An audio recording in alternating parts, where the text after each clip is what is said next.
Yes, job people, this is Michael Shamai representing. I will say, Hail the Lion Now we voice, have to go saying back. it is It time for come the off of lions the and the lionesses to tell their own story. King David killed Goliath with a stone, we original dread. The time has come for lions to tell I and I own story. Yes, you're listening to Lion's Voice. I and I is Rasbat hailing from the island of St. Croix. Yeah, man, bringing to your Rastafari vibes. Can you feel it? Rastafari. Babylon born when Rasta come together. Can you feel it? Rastafari, because Babylon done when I and I come together. Look how we live together, aya. Look how we work together, aya. Oh, Babylon done when Rasta come together. Hail I, Rastafari, His Majesty and Empress Men in Bless. Yeah man, hail him from St. Croix, Rasbata, hail you. Love, aye. Amina, the time has come for the lioness to tell our own story. No surrender, no retreat, we are Jaja soldier. Rougher than the streets, tougher than a boulder. Bigging up Lamb's voice. Now put it, I jolly for say that. The fittest of the fittest shall survive. My people, open your eyes. Wake up. Blessed love, this is Queen Omega representing for all lions and lionesses. With the lion's voice, we come to tell our story. Rastafari, live it. Hey, the lion's voice. Rastafari. yes, angel, give thanks. And on that part, I would say that, it's not the only influence that was in my life at the time, but because it was there, I had the opportunity to choose when the time was right. But there were other influences because it's single parenting, there would be stepfathers involved, and there would be society involved because all of these different components play a great part in the molding and shaping of an individual, but through wanting to know who is God in my life. At that time, I read it had some little Christian brochures that was going around at the time. I was just a little past 15, heading to 16 years of age. And in these Christian brochures, it had a depiction of heaven and hell. Okay. The end results, probably about 13 pages, used to be in the brochure, a little rectangular Christian document.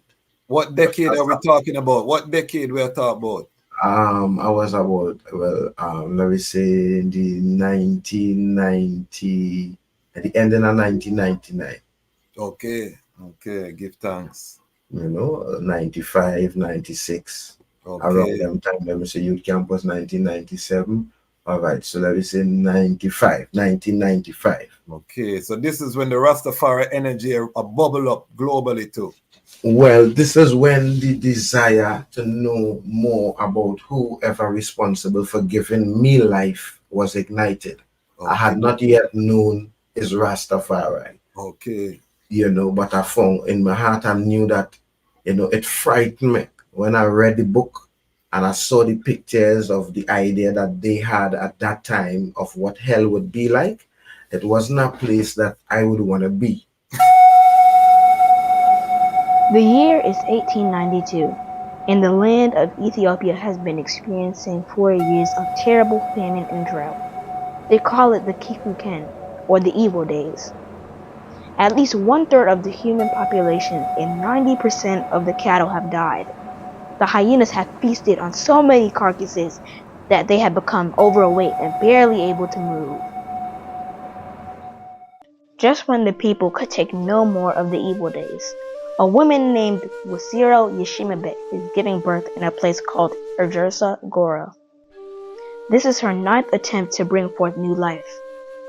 Her previous 8 attempts only resulted in death. Will this child live? Thankfully, a healthy baby boy is born. His first cries are drowned by thunder and lightning flashes across the night sky. The heavens open up and torrential rain starts to fall. Ethiopia's drought is over, and the baby boy is given the name Tafari, meaning one to be feared or respected.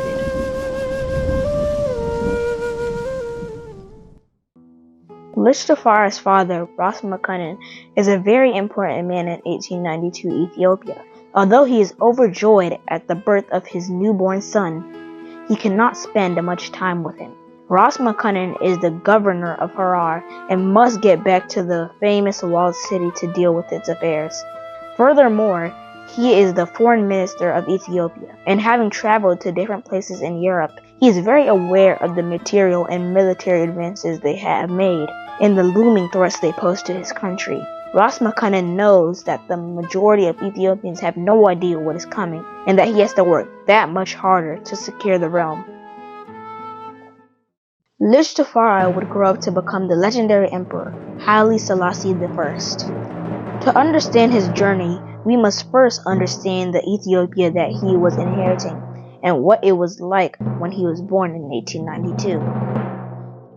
Get your copy of Kwesi Bansu's book, Haile Selassie I, Ethiopia, Volume 1, The Rise of the Priestly Warrior Kings, and increase your knowledge about the history, politics, and culture of Ethiopia in 1892, and how it connects to the rest of African and world history at the time. Haile Selassie I, Ethiopia, Volume 1 is available for purchase at www.bookmanexpress.pub. Please visit for more information. Tonight, we welcome to the platform a brethren who has established himself as one of the pillars in Trinidad and Tobago reggae music scene. As a Rastafari, his message has been consistent over the years in terms of how he delivers his message. A pillar, also working with the youths, coming up, many collaborations, you know what I mean? Big artists at Trinidad, big up Iras Production, who say, if you're talking to artists from Trinidad, there's no way you cannot link with the Honorable Prophet Benjamin at them Monday, you know, run the ground. So we're honored to be able to welcome, you know, a great battlefield angel, you know what I mean, who published the word to the four corners. This is such an honor to welcome the Honorable Prophet Benjamin. Welcome to the Lion Pride family. Blessed love, my Lord and all Empress, Prince and all princesses, all loved ones, in Christ Jesus our Lord. Holy Marcus I, Holy Emmanuel I, Selassie I, Jah, Ras Tafari. Give thanks to the Lion voice. Give thanks for the opportunity to be here. Give thanks to life and the holy life giver that giveth life to all flesh. I could have something to contribute to such an honorable purpose. To hear the I reason on behalf of Rastafari, and knowing that the I have followers and the I have people paying attention, is a real accomplishment in my heart to see that there are people that won't find us, because the sheep know the shepherd voice. And we are creating such an opportunity for the sheep to hear the voice of Rastafari. So give thanks to Lion Voice and give thanks to the wonderful people of the earth, Rastafari. Give thanks for the I continue to tell the I that we're honored by the I presence, taking the time, very busy schedule. You know, I've been taking a walk through this brethren Lion log, and I tell the I them it's extensive, you know what I mean? Who is Honorable Prophet Benjamin? You know, take us to the beginning. Make we jump into the Lion Talk time machine. Take us to the birth. Where were you born? What was the journey to Rastafari? Selassie, let the words of I and I mouth, the meditation of I and I heart be acceptable in thy sight, O Jah. Rastafari. Yeah, man, I was born in a place called Point Fortin, south side of Trinidad, to, you know, two beautiful parents. Give thanks. You know, from a wonderful lineage. Give thanks. I was fortunate to be allowed the use of oxygen through these two individuals to experience life. This time that I was given the privilege to be born.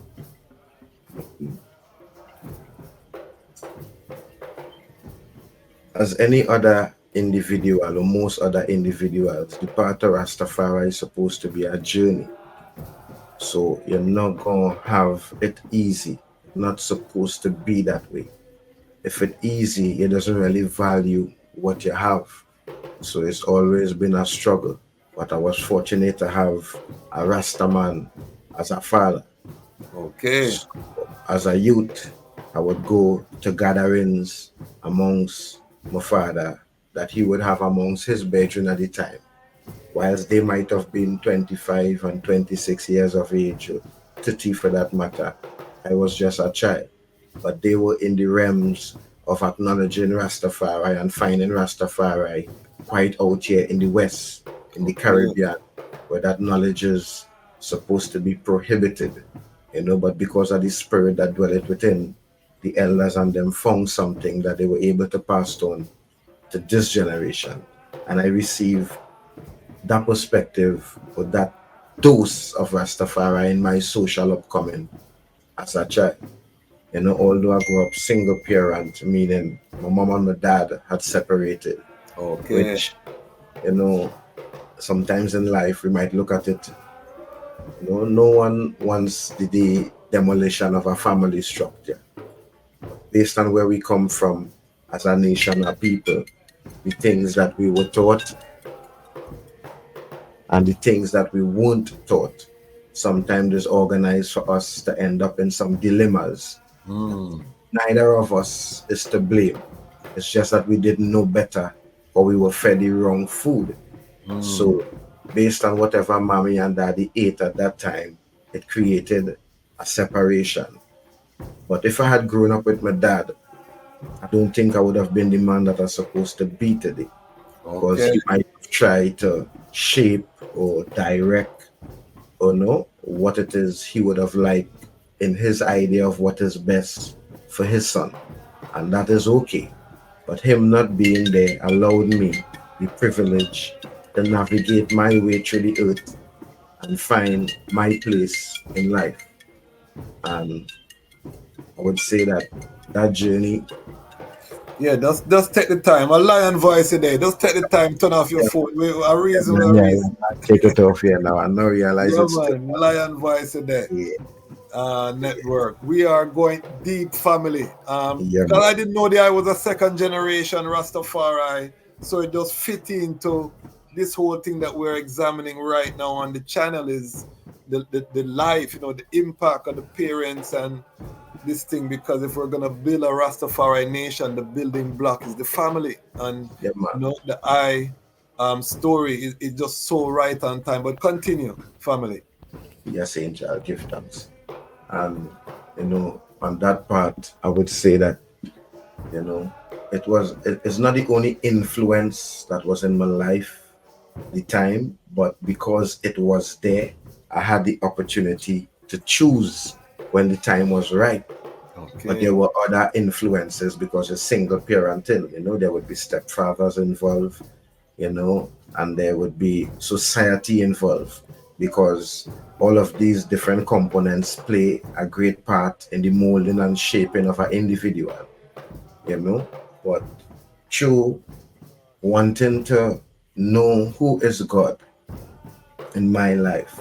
At that time, I read it had some little Christian brochures that was going around at the time. I was just a little past 15, heading to 16 years of age.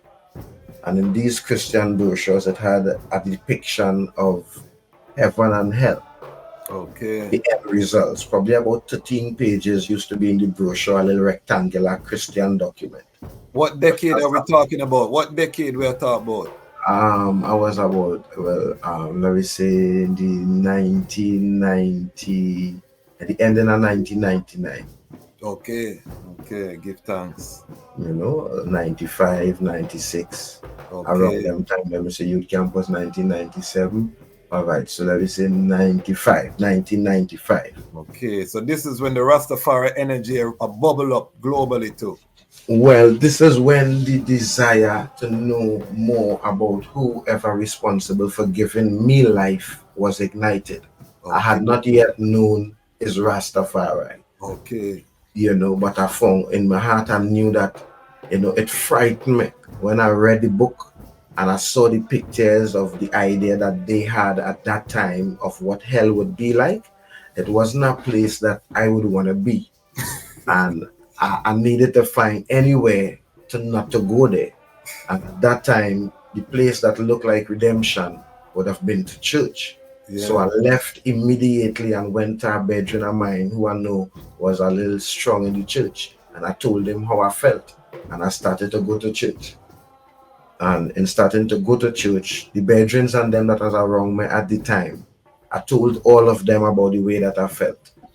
And if we used to be at the age of 15, boys being boys, and was 17 of us being boys, at least 9 of them started to go to church. And it after a while spending time there with the willingness to want to learn what is right, with questions I recognize there are questions are not being properly answered.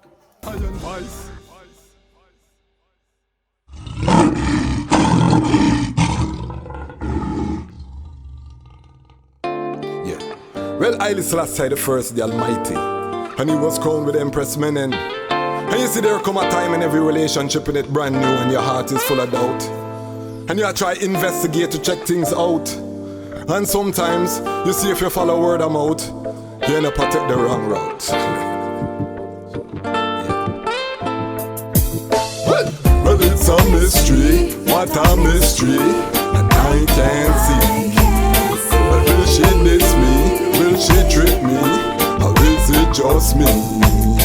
But it's a mystery, what a mystery, and I can't see. But will she diss me? Or will she be the wife and mother of my baby? Sometimes I feel like she's holding back. Something inside says it don't react. Sometimes I hear how the people chat. Most of the time we ignore all of that. The way she read books made my soul relax. Love how she look and she proud to be black. Me love how she cook and how she state the fact. She said the wicked are female like wax. Well, it's a mystery, what a mystery, and I can't see. Well, will she diss me? Will she trick me? Or is it just me? Well, it's a mystery, what a mystery, and I can't see. Well, will she diss me? Or will she be my wife and mother of my baby? When we come together, everything is clear. Anytime we touch, I know love is there. Sometimes it seems like this girl disappear, and when me ask, me can't find this girl anywhere. Plus, nobody knows a thing when me ask around. And on me head, wonder if she again pass around in somebody bed, and them have me as the clown. That's when me hear the telephone sound. Well, it's a mystery, what a mystery, and I can't see. Well, will she diss me? Will she trick me? Or is it just me? Well, it's a mystery, what a mystery, and I can't see. Well, will she trick me? Or will she be my wife and mother of my baby? She don't got no one bag of man, she no took on my road. And when me ask about this girl, seem like nobody knows. Me love the way how she dress, how she put on her clothes. But if she step on the street, she no push up her nose. Love the way how she neat and she never expose. But if she step on a beach, of her body she proud. Love the way how she speak, she stand out in a crowd. Make me feel like send me head in the cloud.